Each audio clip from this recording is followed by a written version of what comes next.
suis journaliste à la RTBF. Pour la RTBF, l'émission Investigation, j'aurais voulu vous poser quelques questions. Vous voulez pas vous mettre quelques mots sur les problèmes de harcèlement, s'il vous plaît? Monsieur Borsu? Non. Allez, c'était votre dernière question. L'émission Investigation, donc je m'appelle Martin Je ne réponds pas.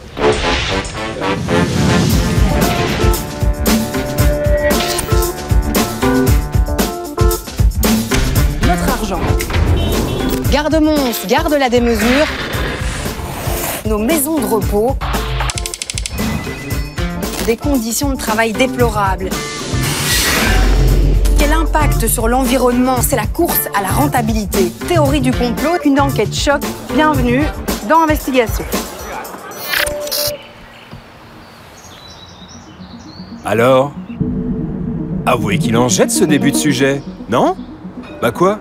5 ans d'investigation, ça valait bien un montage préparé aux petits oignons.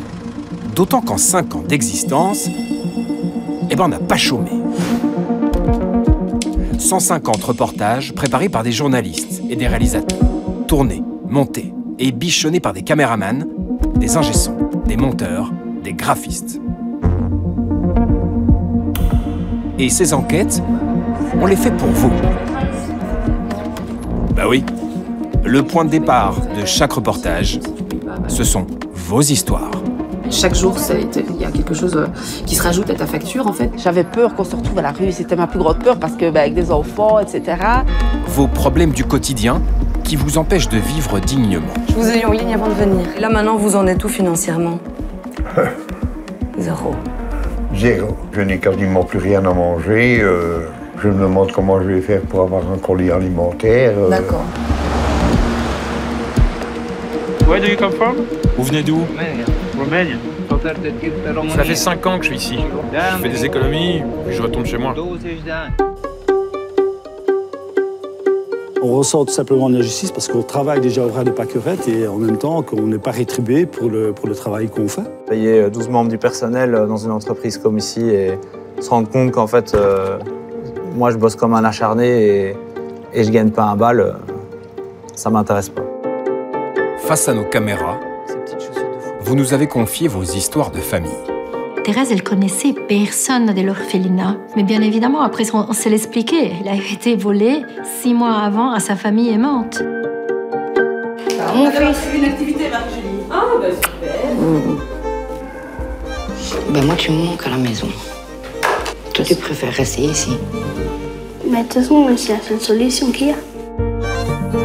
Dans nos reportages, vous avez eu le courage de nous parler de vos souffrances. J'ai un peu peur que vous n'allez pas vous faire hospitaliser alors que médicalement il le faudrait. C'est parce que j'en ai un ras-le-bol de souffrir tous les jours, madame. Je bois quelques gorgées de cette bière et après, j'ai plus aucun souvenir de ce qui s'est passé. Vraiment aucun. Jusqu'à mon réveil, dans mon lit. J'étais persuadé que je ne connaîtrais pas le 2021. J'ai même été jusqu'à envoyer un SMS à mon fils 2 semaines à l'avance pour son anniversaire début janvier parce que je pensais vraiment qu'en janvier, je ne serais plus là, quoi. Vos témoignages mettent en lumière des dysfonctionnements dans un monde qui ne tourne pas toujours très rond. Que ce soit au Parlement de Wallonie. J'ai eu sa peau. Tu veux que j'utilise ce procédé avec toi? Je passe du temps au cardiologue ce soir. Hein. T'es à la morgue à midi. Hein. J'ai une collègue qui est proche, je mets les écouteurs, elle s'effondre en larmes et elle me dit que vas-tu faire de ça? Je dis je sais pas. Dans les palmeraies du Cameroun. Qu'est-ce que vous auriez envie de dire aux dirigeants de la Soca Palme?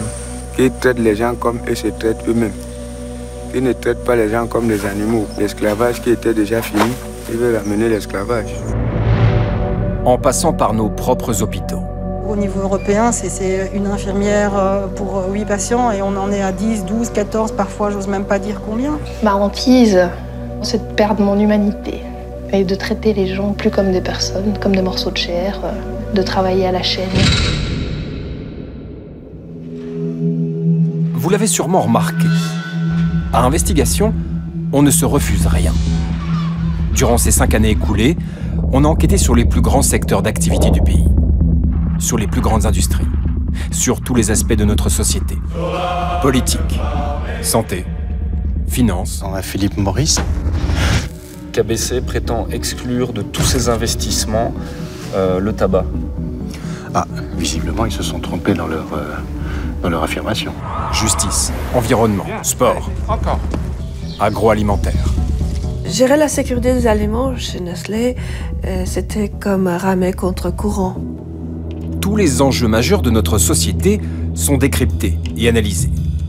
Des soupçons de malversation au sein d'une ASBL qui aide les plus démunis, ça nous intéresse. Est-ce que c'est normal de faire signer des contrats d'assurance à des sans-papiers? On parle ici de travail illégal et donc ce sont des accusations graves. Vous devriez pouvoir en répondre dans une interview en bonne et due forme. Le lobbying? Ah oui, ça le lobbying, on prend. Ce que l'industrie tente de cacher, c'est le lien implacable entre leurs boissons alcoolisées et le fait que cela provoque le cancer. Et c'est vraiment similaire avec ce que l'industrie du tabac faisait dans les années 80. C'est la même chose. On ne vous le cache pas, on a aussi un petit faible pour les travaux publics. Mais si, ces grands chantiers qui n'en finissent jamais. Un projet trop ambitieux pour Mons? Je pense que si on devait aujourd'hui, avec les moyens qu'on a, refaire un projet à Mons, il serait dimensionné d'une façon probablement un peu différente. Pour mener à bien nos enquêtes, on a pris des centaines de rendez-vous. On a passé des milliers de coups de téléphone, analysé des kilomètres de documents et de rapports imbuvables. Pôle chimique, Bulgarie, sanctions financières à solver pour pollution excessive de la rivière. Au Mexique. Angleterre, aux États-Unis. En France, à Davos. Éplucher des documents pendant des heures, c'est un peu notre dada à investigation. Et quand il n'y en a pas, on va les chercher. On enfile les bottes et les gants pour faire des analyses scientifiques, parfois au péril de notre odorat. Oh, ça pue. Ici, c'est vraiment galère. On s'enfonce dans une boue noire. On dirait vraiment une marée noire. Et les caméras cachées, nous direz-vous. Bon, là, on aime un peu moins. Mais parfois, on n'a pas le choix. C'est vraiment l'enfer sur Terre, cet endroit. C'est irrespirable. J'ai l'impression que les intérimaires, voilà, on les met un petit peu là où il y a du sale boulot à faire. Et puis tant pis pour leur santé. Il y a le chargeur? Non, il n'y a pas. C'est vous qui avez la clé de la... Il n'y a pas, mon ami. Il n'y a pas la clé là? Il n'y a pas la clé, il n'y a pas l'écran, il n'y a pas de chargeur. Vous me dites que c'est des sacs. C'est des sacs belges et c'est fait au Brésil. C'est marqué Austria dessus? Oui. De Russie. Nos informations et ces documents proviennent également de lanceurs d'alerte. Ils sont essentiels pour réaliser nos enquêtes. J'ai à la main ici des exemplaires des contrats qui étaient signés par l'agence et par deux candidats. Avec des conditions qui sont vraiment scandaleuses, honteuses et illégales. Ces documents sont la base d'une enquête solide. Nous les soumettons ensuite aux principaux intéressés pour obtenir leur explication. C'est clairement inacceptable. C'est évident, c'est des conditions qui sont dégradantes, qui sont juste pas acceptables au XXIe siècle. J'ai pas les mots là. Est-ce que ça vous choque? Très. C'est très discriminant par rapport à la place de la femme dans la société. Là aussi, je pense qu'aujourd'hui, vous m'apprenez beaucoup de choses. Il faut qu'on vous dise quelque chose. On a parfois l'impression, comment dire, qu'on dérange. Et bonjour, monsieur Hamal. Ça, c'est non. Je vous ai écrit. C'est dommage quand même. De toute façon, on a lancé un lieu public, on a le droit de filmer, monsieur. Oui. On n'interroge personne, on n'embête personne. Les portes fermées. Bonjour Johan, désolé d'être là, mais nous avons des questions. On connaît. Pourquoi n'a-t-on pas de réponse à des questions simples? Je ne veux pas apparaître sur la caméra. Oui, mais vous êtes le directeur. Vous devez donner des explications. Certains appellent la police pour nous empêcher d'enquêter sur la production de sapins en Ardennes. D'autres envoient des gardes privés devant l'usine de Solvay en Italie. Est-ce que tu peux arrêter d'enregistrer, s'il te plaît?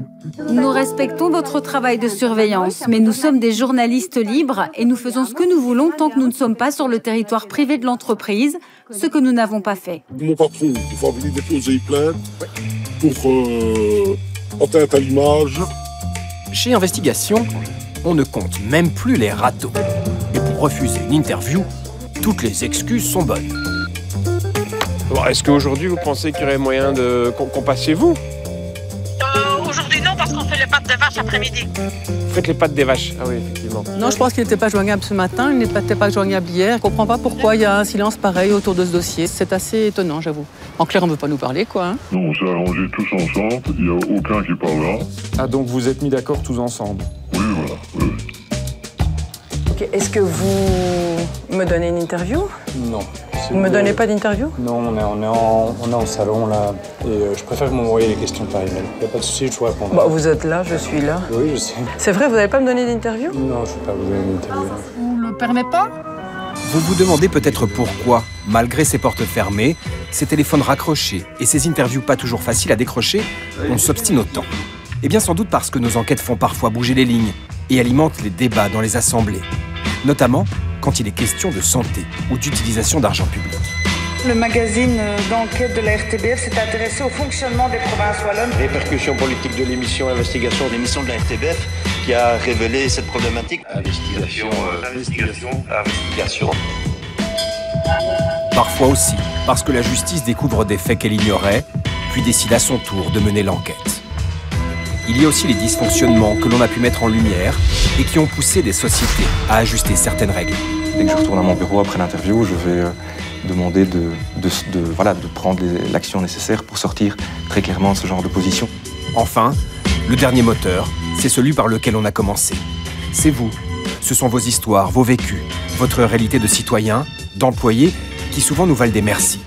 Vous nous dites merci de vous avoir écouté, de vous avoir cru, d'avoir mis en lumière vos difficultés, d'avoir cherché à vous comprendre. C'est pour tout cela que nous préparons dès aujourd'hui le prochain numéro d'Investigation.